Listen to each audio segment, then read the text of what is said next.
इस वीडियो की शुरुआत मैं इस पिक्चर के साथ करना चाहता हूँ। इस पिक्चर के अंदर मेरे दोस्त के दादाजी हैं। 2 दिन पहले वो कोरोना वायरस से संक्रमित थे और आज उनका निधन हो चुका है।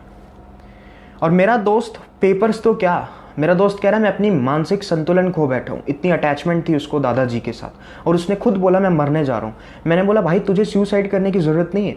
स्टूडेंट्स खुद सुसाइड कर रहे हैं एग्ज़ाम्स के प्रेशर के चलते, क्योंकि ये जब एक्सटेंड हुए कुछ स्टूडेंट्स ने सुसाइड किए। कहीं पर कुछ स्टूडेंट्स ने सिलेबस को जल्दी कवर करने के चक्कर में उनसे नहीं हुआ तो उन्होंने सुसाइड कर लिया।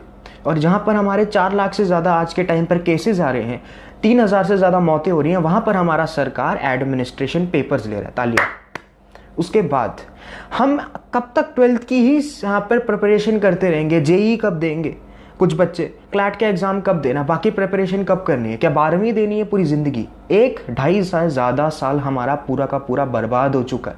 और एक और चीज़, सरकार कह रही है अब 18 से जितने भी ऊपर की उम्र के बच्चे हैं वो अपने आप को वैक्सीनेट करें, उनको कुछ नहीं होगा। मेरी उम्र 17 साल है और मैं 12th क्लास में हूँ। मेरी डेट ऑफ बर्थ 2004 है। मैं तो नहीं हूँ एलिजिबल, मुझे जनवरी तक वेट करना पड़ेगा वैक्सीनेशन करवाने के लिए। तो मैं कहाँ जाऊँगा? मेरे जैसे कितने बच्चे हैं 2004 डेट ऑफ बर्थ और वो क्लास 12th में, उनकी क्या हालत होगी? वो कहाँ जाएंगे? और ऐसी आप एक शर्त रखिए कि अगर कोरोना वायरस के पेंडेमिक जो चल रहा है इसके दौरान जो अगर आप पेपर लेते हैं और अगर कोई भी एक भी बच्चा अगर संक्रमित हुआ तो पेपर्स कैंसिल कर दिए जाएंगे और सभी बच्चों को प्रैक्टिकल्स के बेसिस पे मार्कशीट बनवा दी जाएगी।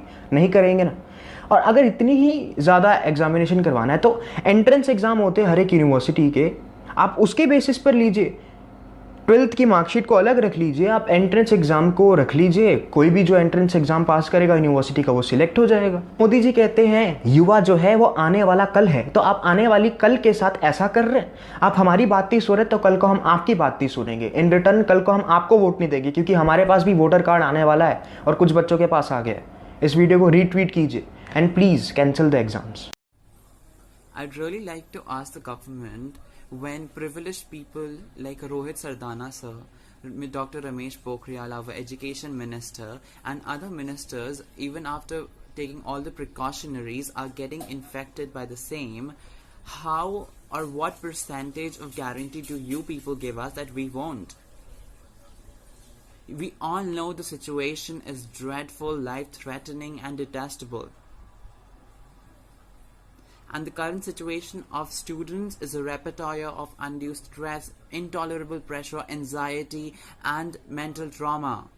You all need to understand this. I don't know why you people are being so oblivion. Be vigilant. The current situation of our country isn't inconspicuous. It is noticeable. People can see it. You need to take the step today. Mister Narendra Modi ji and education minister of India, आपसे request करती हूँ इस बार 2021 के board exam cancel कर दें। मैं भी class 12 की स्टूडेंट हूँ, मैं भी इस बार बोर्ड एग्ज़ाम देने वाली हूँ, लेकिन मैं नहीं चाहती हूँ कि इस बार लोगों की बोर्ड एग्ज़ाम हो। इस बार कैंसिल हो जाए बोर्ड एग्ज़ाम, क्योंकि स्टूडेंट की लाइफ मैटर करते हैं sir. Student life is very precious sir. बस मैं यही चाहती हूँ कि आप इस बात को देखें और बोर्ड एग्ज़ाम को कैंसिल करें। Thank you sir. नमस्कार, मैं खुद एक कक्षा 12वीं का सीबीएसई का छात्र हूं और मेरा सीधा सवाल मोदी जी और सीबीएसई एडमिनिस्ट्रेशन से यही है कि अगर हमें कोविड होता है हम रिकवर हो जाएंगे, मगर उन बच्चों के घर जहां पे जिनके रोगिक माँ बाप हैं, जिनके घर बुजुर्ग लोग हैं, जॉइंट फैमिली है, अगर उस बच्चे के थ्रू उस फैमिली को कुछ हो जाता है, किसी की जान चली जाती है, तो क्या सीबीएसई या मोदी जी उसकी जान वापस लाएंगे? दूसरी चीज़, इस पेंडेमिक के दौरान जहाँ पर 3 लाख से ज़्यादा केसेस आ रहे हैं और 2,000 से ज़्यादा मौतें हो रही हैं, जहाँ पर 13 लाख से ज़्यादा बच्चों ने रजिस्टर कर दिया है इस पेंडेमिक के दौरान पेपर देने के लिए, अगर उनमें से किसी को भी कोविड हो जाता है, जो ऑब्वियसली होगा, इतने सारे बच्चे होंगे, कहीं ना कहीं से एक को तो होगा और एक से ही एक लंबी चेन बनती है। तो जितने मर्जी लॉकडाउन लगा लो, थालियां बजवा लो, कोविड पूरा का पूरा डबल फैलेगा। उसके बाद ये जो पेपर्स पोस्टपोन हुए, आपको पता है मेंटल हेल्थ पे कितना असर पड़ा है? आप सोच रहे होंगे मजाक कर रहा हूँ, उनसे पूछो जिन पे अभी बीत रही है।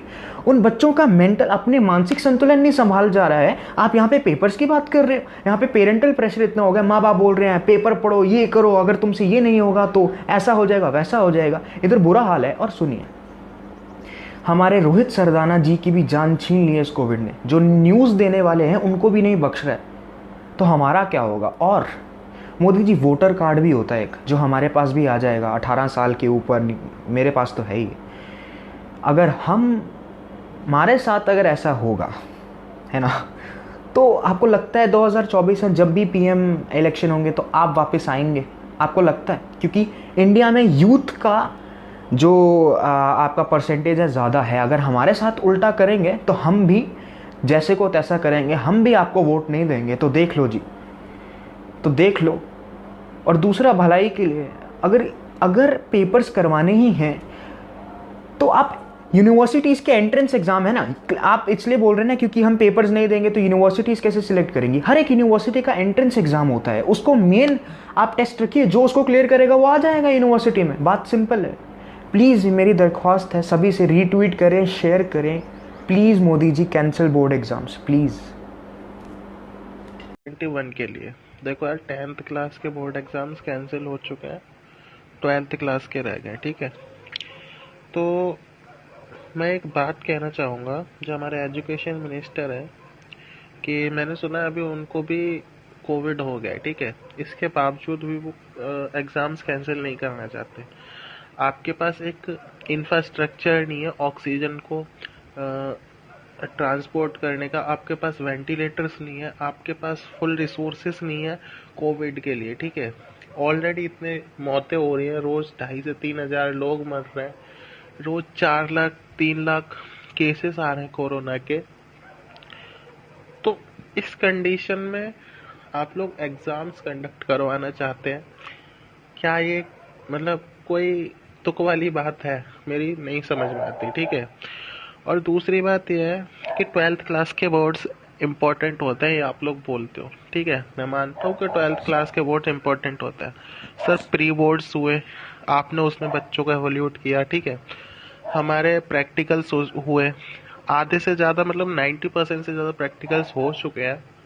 जैसे 10% रह गए, वो छोटे मोटे सब्जेक्ट्स के रह गए, कंप्यूटर वगैरह के, है ना। तो 90% से ज़्यादा प्रैक्टिकल हो चुके हैं, आप उनसे एवेल्यूट कीजिए। हमने फाइल्स जमा किए हैं, उनसे एवेल्यूट कीजिए। और दूसरी बात यह है कि जब भी हम कॉलेज में एडमिशन लेने जाते हैं तो वहाँ पे तो एंट्रेंस एग्ज़ाम होता ही है ना। तो क्यों ना आप हमें एवेल्यूट करके, हमें जनरल प्रमोशन दे के, पास करके आगे प्रमोट कर दिया जाए, ताकि हम अपने कॉलेज के लिए तैयारी कर सके। सर आप मानोगे नहीं, मेरे घर में खुद से 3 से 4 कोविड पेशेंट्स हैं। मेरी खुद से तबीयत खराब है, मेरे को खुद से सिम्टम्स है। तो कॉलेज में हम लोग जेई का भी प्रिपेयर करना है, नीट वालों को नीट का प्रिपेयर करना है। तो सर वहाँ पे इन एग्जाम्स को पास किए बिना हम उन कॉलेजेस में एडमिशन नहीं ले सकते। तो सीबीएसई का बोर्ड एग्जाम अभी के टाइम पे इतना इम्पोर्टेंट नहीं है सर, आपको समझने की ज़रूरत है। सिर्फ एक छोटी सी रिक्वेस्ट है, सो प्लीज़ समझिए। हेलो सर, मेरा नाम यश कुमार है। मैं क्लास 12 सीबीएसई बोर्ड का स्टूडेंट हूँ। सर मेरा क्वेश्चन हमारी अथॉरिटी से ये है कि जब से हमारे बोर्ड एग्ज़ाम पोस्टपोन हुए हैं तो हमारा जो स्टडी बर्डन है वो और ज़्यादा इंक्रीज़ हो गया है। इन्होंने डायरेक्ट सीधा 1 जून को फैसला लेने की बात की है, बट उसके बीच में ये हमसे कोई भी इंटरेक्शन नहीं कर रहे हैं कि हमारा इससे बर्डन कम हो। लिटरली हम बिल्कुल भी नहीं पढ़ पा रहे हैं कि जो हमने जब एग्ज़ाम्स 4 मई से चालू होने थे, हम अच्छे से तब तैयारी कर रहे थे, बट जब से ये पोस्टपोन की न्यूज़ आई है हम अब बहुत ज़्यादा कंफ्यूज हैं कि आगे की क्या सिचुएशन होगी। हम अपने बोर्ड की स्टडीज़ करें या फिर हमारा जो आगे का कैरियर है उसके बारे में सोचें। मेरी हमारी अथॉरिटी से ये रिक्वेस्ट है कि हमारे एग्ज़ाम्स को या तो कैंसिल करें या फिर हमें कोई अपडेट दें, हम हमारे साथ इंटरेक्शन करें ताकि हमारा बर्डन थोड़ा सा कम हो, कि हम एक जगह फोकस तो कर सके कम से कम। इस डिसीज़न की वजह से हम बिल्कुल भी फोकस नहीं कर पा रहे हैं एंड स्टूडेंट्स पे बहुत ज़्यादा प्रॉब्लम आ रही है। एंड अभी एक कुछ सीबीएसई के ऑफिशियल्स ने बोला कि ये सब जो ट्वीट्स हो रहे हैं ये फेक हैं और ये पॉलिटिकल पार्टीज रैंक करवा रही है। इसीलिए मैं ये वीडियो बना के बताना चाह रहा हूँ कि ये फेक नहीं, कि ये रियल में स्टूडेंट्स की प्रॉब्लम